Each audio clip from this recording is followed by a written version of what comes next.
Inafaa ikuwe lesson kwa viongozi wetu na kwa viongozi wetu ya kwamba bodyguard ni mtu. Ule mtu analinda maisha yako na bibi yako. Watu wawili ambao wanafaa ufai kucheza nao ni bibi yako ambaye anakupikia na bodyguard ambaye anakuchukua na anakushinda na wewe. Kwa nini bodyguard anakubali akuachilie?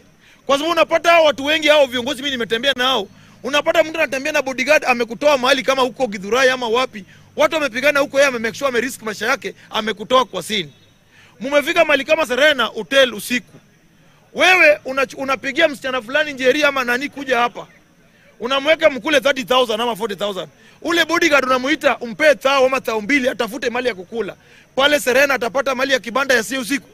Atapata kibanda usiku? Hakuna kibanda. Nenda amerisk maisha yake kwa sababu ya kukuprotect. Alafu yeye ukishampa thao mbili wako watu kama 4 ama 5, anaona hii ndio fair nini, wanakaa kwa gari wakungoje. Wewe kule hiyo 30,000 uende tena ushughulikie Njeri mahali, ubadilishe oil mahali na huyo Njeri wako, urudi bibi yako akipiga simu anadanganya bibi yako kwa meeting ya committee. Unaona? Then huyu jamaa anatoka ana drive, unampea gari aende nayo kwake. Ama toke hapo mchukulie Uber, ama zingine unamwambia tena unamuongeza thao aende tafute gari hapa usiku. Umemwacha saa 7 ama saa 8. Saa 2 unamtaka afike kwa mlango yako. Anafika hiyo thao ulimpea, anabake sure aenda kule kwake ile sukuma ambayo bibi yake amepika. Anakuja asubuhi saa 2. Saa 2 akifika kwako pia chai ukunyi na yeye, unampea chai bila hata mkate hajapakwa. Wewe na bibi yako mnakula nini na yeye na risk maisha yako. My friend, akipata mtu anampea milioni hata kupea, hata peana wewe. Hata mimi Gaucho kama umekataa kutoka mimi mwenyewe nitakutoa nikuambie ndio huyu. Mumuoe. Nikiongea historia ya juzi ya MP wetu wa Ngondowere ambaye Mwenyezi Mungu alimpenda sana kuliko vile sisi tulimpenda. Akakubali achukuliwe na aende. Sio poa kuua mtu yeyote, ikuwe mbunge, ikuwe mtu raia mdogo, hafai kuenda kwa hiyo njia. But mimi nasema ya kwamba kama ukweli, bado narudia hiki tulisema, kama ukweli ya kwamba ni bodyguard wake na driver walijua nini nafanyika, then mimi siwezi laumu hao bodyguards. Inafaa ikuwe lesson kwa viongozi wetu na kwa viongozi wetu ya kwamba bodyguard ni mtu. Ule mtu analinda maisha yako na bibi yako. Watu wawili ambao wanafaa ufai kucheza nao ni bibi yako ambaye anakupikia na bodyguard ambaye anakuchukua na anakushinda na wewe. Kwa nini bodyguard anakubali akuachilie? Kwa sababu unapata hao watu wengi, hao viongozi mimi nimetembea nao, unapata mtu anatembea na bodyguard amekutoa mahali kama huko Githurai ama wapi, watu wamepigana huko, yeye amemake sure amerisk maisha yake, amekutoa kwa scene. Mumefika mahali kama Serena Hotel usiku, wewe unapigia msichana fulani Njeri ama nani kuja hapa, unamweka mkule 30,000 ama 40,000. Ule bodyguard unamuita umpe thao ama thao mbili atafute mali ya kukula. Pale Serena atapata mali ya kibanda ya si usiku? Atapata kibanda usiku? Hakuna kibanda. Nenda amerisk maisha yake kwa sababu ya kukuprotect. Alafu yeye ukishampa thao mbili wako watu kama 4 ama 5, anaona hii ndio fair nini, wanakaa kwa gari wakungoje. Wewe kule hiyo 30,000 uende tena ushughulikie Njeri mahali, ubadilishe oil mahali na huyo Njeri wako, urudi bibi yako akipiga simu anadanganya bibi yako kwa meeting ya committee. Unaona? Then huyu jamaa anatoka ana drive, unampea gari aende nayo kwake.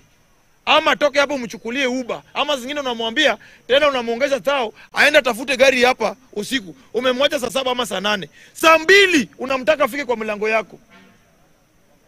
Anafika hiyo thao ulimpea, anabake sure aenda kule kwake ile sukuma ambayo bibi yake amepika. Anakuja asubuhi saa 2. Saa 2 akifika kwako pia chai ukunyi na yeye, unampea chai bila hata mkate hajapakwa. Wewe na bibi yako mnakula nini na yeye na risk maisha yako. My friend, akipata mtu anampea milioni hata kupea, hata peana wewe. Hata mimi Gaucho kama umekataa kutoka mimi mwenyewe nitakutoa nikuambie ndio huyu. Mumuoe. So hiyo kitu lazima ikuwe lesson pia kwa viongozi wewe. Sina maana hiyo. Angalia, that's why mimi nasemanga mimi na support Raila Odinga. Angalia, mimi nimeona bodyguard sasa Uhuru amekufa. Sijaona nyumba kama ile ya bodyguard wa Raila. Ndio maana mimi na support Raila. Angalia bodyguard wa Raila nyumba alikuwa. Hata wabunge wengine hapa wajajenga nyumba kama. Ni ukweli ama si kweli? Angalia nyumba na watu wanasema oh, Raila saidiangi watu, Raila empower watu. Endeni hao mabodyguards wote tuletewe wale mabodyguards wao sasa kufa mpaka Uhuru. Tuone kila mtu apigiwe picha tuone nyumba ndio tuone kweli nani Lord of Poverty between Raila Odinga na hao wengine. Unaona? So mimi nataka kuambia viongozi wetu, hiyo ni signal kwenyu. Tumieni hata wale vijana ambao wanawalindanga kwa rally. Make sure mmewampower, make sure mnawatreat poa. Si unampea pesa yuko. Alau pia kwa nyumba bibi yako pia. Unapata bibi yako huko umeweka na sukuma, nini unamuongeleza vibaya. Boss, kama uko kwa rada ya leadership, make sure huyo bibi yako umemtreat vizuri, kwa sababu huyu tena ndio mwingine atapewa rat and rat yenye inakuwa polepole. So make sure pia unamtreat vizuri, or else bado mambo itaribika. Nikimalizia hii story ya Homa Bay imekuwa ngumu sana, kwa sababu sasa wanaelekea watu ngapi wameshikwa? Leo wameshikia mwingine, sasa ndio wameita na kizungu kubwa ya kwamba huyu ndio sasa serial killer. Wale wako kuwa serial killer, wale walikuwa store killer, sasa ndio wameleta serial killer. Watu wakuwe serious. Wakuwe serious na hii mambo. Tunataka tujue wakina nani walipangia Ngondowere auliwe. Kwa sababu hiyo kitu imefanyikia Ngondowere, kesho mimi Gaucho tanifanyikia. Kesho nafanyikia mtu mwingine. But tena viongozi wetu, wacheni pia kutumia vijana vibaya. Zile kiongozi mmoja amekufa, mnaungana mnalia huyo kiongozi. Lakini vijana ambao mnawekanga waende wakate watu, wapige watu, wadunge watu vishi wa nini hamushughuliki. Hii pia inafaa ijue ya kwamba hiyo chunga ambayo sasa tuna feel kwa sababu kiongozi wetu ameuliwa, ndio the same pain ambayo vijana ambao wameuliwa pia huko ama mali pengine, ama wanachorewa kwa rally, wanauliwa, wanaumizwa, au pia familia zao wanafilingi hiyo chungu. Ni kweli si kweli? So naomba ya kwamba hao watu wote waliumbwa na Mwenyezi Mungu. Lazima tutreat kila mtu. Kama mtu umpendi ama mtu anakupinga, umuulize kwa nini unanipinga. Si tumchoree mtoe wai. Kwa sababu after kumtoa wai anawacha familia yake. Afadhali mbunge yeye akikufa bado wako na salary nyingine atakuwa anapata hapo parliament. Huyu kijana alikuwa anauza tu kitu yake ama njugu ama nini na kupinga, ndio mtambue, umpee kisu, umpee kazi. Wewe unaenda fao unafanya nini? Unamuua ama unamweka ile anakuwa kiwete kwa sababu ulituma watu wampige. Siasa ya Afrika na especially Luo yetu lazima ibadilike. Hii siasa ya Nyanza lazima ibadilike. Juu siasa ya Nyanza watu wengi sana wana mapua. Watu wengi sana ukienda kwetu huko Migori, watu wanapigana daily. Na ukiuliza mtu anapigana hivi kwa nini? Eti amepewa pesa ngapi? Eti 300. 300, 400, 500. Na mimi naambia vijana wenzetu, please msitumike vibaya na hao watu. Wacheni kutumika vibaya na hao watu, kwa sababu hao watu hawana haja ya kusaidia nyinyi. Ukiangalia vile hapa Central viongozi wanainua watu wao.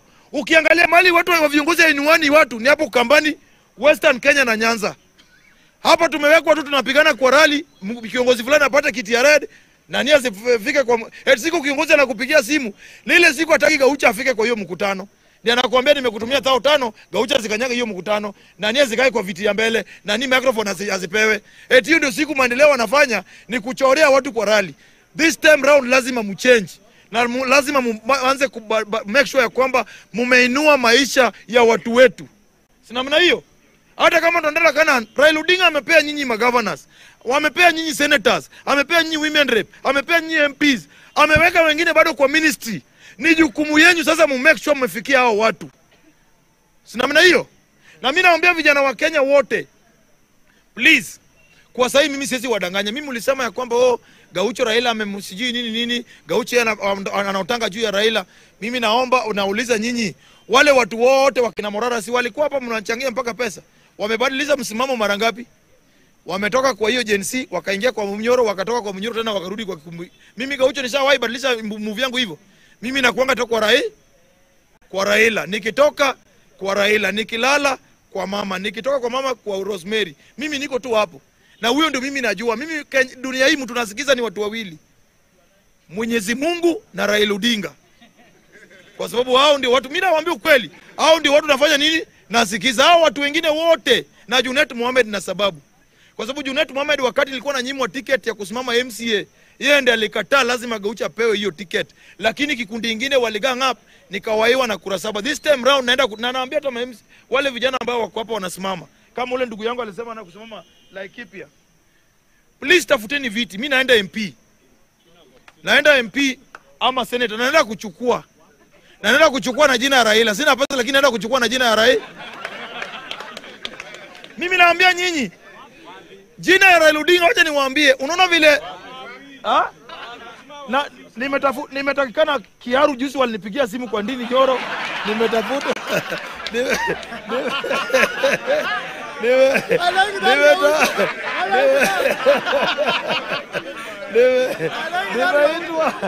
nimeitwa mpaka kwa Ndini Nyoro huko. Nimeitwa mpaka huko Murang'a. Wanalia. Hapa Kikuyu. Hapa kwa Kimani Chungwa anasumbuliwa. So, mimi nataka niwaambie vijana wale wako hapa. Hii bunge ilinisaidia kushape politics yangu. Hii bunge itashape politics yenyu na muende ikuje isaidie watu huko nje. Iko watu wana debate kuliko Salasi, hakuna kitu saongea maana bunge. Ukikompare na huyu jamaa, ukiconsider hata na huyu wa Munyoro, huyu jamaa, huyu wa katikati, unaona? Kwa nini mnaogopa? Mimi 2013 nilisimama na Slippers, nikakuwa number 3 kwa 215 nomination ya ODM. 2017 nikabaki nishikwe. 2022 nilikuwa kwa real ballot box. Hasa mimi na wewe, na unasema wewe kizungu yako ni kutusi tu WhatsApp ulali na Facebook na kusema nani Kasongo must go. My friend, mimi naomba hii bunge yetu itoe ma MCS, MPs na senators in 2027. Na hiyo itafanyika vile unaanza kutreat nini hapa. That's why nasema hata viongozi wale wamekuwa hapa bunge, nasikia bado wengine wanapanga wako kwa mkutano ya chai na njugu, eti wanapanga vile wanataka kucontrol hapa bunge. My friend, bunge la wananchi ni kubwa kuliko kuserve interest ya toilet show hapa. Eti watu wengine walete candidate eti kwa sababu wanataka eti choo isichukuliwe na kikundi kingine. My friend, kwani hii bunge nyinyi mnakulanga pesa ya choo? Iko mtu anataka kusema president hapa eti atafute choo. Tunataka kuambia watu wengine ya kwamba bunge la wananchi ni kubwa kuliko kunini choo. Unaona? Nikimalizia, kwa wale wanasimama hapa, ndugu yangu umedeserve kusimama president. Nani huyu kijana umedeserve kusimama president. Agai umedeserve kusimama president. Ronani Rai umedeserve kusimama president. Kama ni ngumu mtafute alliances, mimi nitawatafutia watu wataofund. Lazima tu bunge ikuwe bunge ya watu wote. Sina maana hiyo. Si eti mtu anatengeneza kikundi, wanaenda huko, uchukue pesa, unaleta hapa kwa gari. Kama mtu analia ndugu yangu Joakim analia, ningesema kama kwa hapa Jumi si mdaku. Uwe sema ya kwamba Kasongo must go, Ruto must go. Sasa unapasuka, pesa unapata huko 300,000 nakuja hata wao watu kubaia uji hakuna. Na unasema ya kwamba eti Kasongo must go. Hasa katikati ya yeye na Kasongo, nani Kasongo kuliko mwingine? So my friend, watu waache kudanganyana. Mimi nasema ya kwamba muungane, mulete hii. Nikirudi kwa Raymond Omolo, vile umenitisha. Raymond Omolo si rafiki yangu. Tumepatana na yeye kwa function ya president mara mbili. Tulipatana na yeye Mageta na nikapatana na yeye pale Migori. Hatujawahi kuwa close. But kwa nini huyu jamaa anapigwa? Huyu jamaa anapigwa kwa sababu sasa ukienda Nyanza Homa Bay amefungua alifanya mradi ya kupea vijana ma3 na mapikipiki na akaweka mamilioni 10 kwa vijana huko. Juzi amekuwa Kisumu amepeana ma3, mapikipiki na nini. So hao wabunge wetu wengine hapa ambao wamesaidika na Raila, hawataki mtu ambaye anataka kuempower vijana wetu. That's why wanakuja kugang up kumblackmail ya kwamba yeye ameua. Hasa mtu kama Raymond Omolo PS wa Interior, anataka kutafutia nini kwa ule mbunge wa Kasipul? Hataki nani katikati yake na ule jamaa nani mkubwa? So wanajaribu kumpaka matope, but sisi si wajinga. Sisi tumeona. Tunajua ya kwamba watu wa Kasipul wamelose, tunalia na hao na tunalia na mama wetu Gladys Wanga ambao tunampenda kwa sababu ni cheer lady wetu. Unaona? But tuacheni kuweka viongozi wetu kupaka matope. Wakati huko alikufa, iko ule alipakwa matope. Waliweka mpaka UGPC.